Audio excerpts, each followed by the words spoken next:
94 దాకా కాంగ్రెస్ అధికారం, 94లో మళ్ళీ ఎన్టీ రామారావు గెలిచారు, 95 కల్లా దిగిపోయారు. అంటే ఆయన నిరంతరం స్ట్రగులే చేయాల్సి వచ్చింది.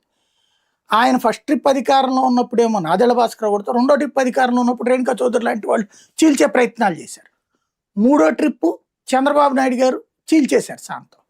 ఇక ఆయనకే లేకుండా పోయింది. ఆనాడు సంక్షోభాల మధ్యన పార్టీ నడిపిన వ్యక్తి ఎన్టీ రామారావు. అయితే ఆ తర్వాత చంద్రబాబు వచ్చాక వచ్చిన సంక్షోభాలను ఎదిరించి నిలబడ్డటువంటి వ్యక్తి ఓ రకంగా తట్టుకు నిలబడ్డాడు. ఎన్టీ రామారావు అవి తట్టుకు నిలబడలేక శాంతం మానసిక క్షోభతో తనే ప్రాణాలు కోల్పోయారు. ఇక్కడ పార్టీని నిలబెట్టి తన తర్వాత తన కొడుక్కి వారసుని చేసుకోవడంలో సక్సెస్ అయ్యారు.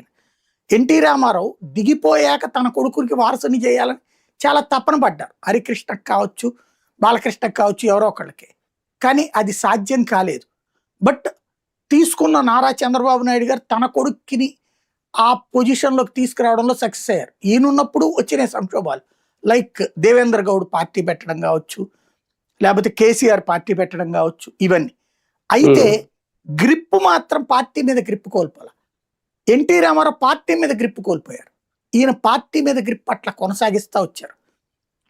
మీకు దేవేంద్ర గౌడ్ ఒకటేంటంటే ఎన్టీ రామారావు పార్టీ పెట్టినప్పుడు అదొక విప్లవం. అది దేశవ్యాప్తంగా చక్రాలే తిప్పినటువంటి పార్టీ.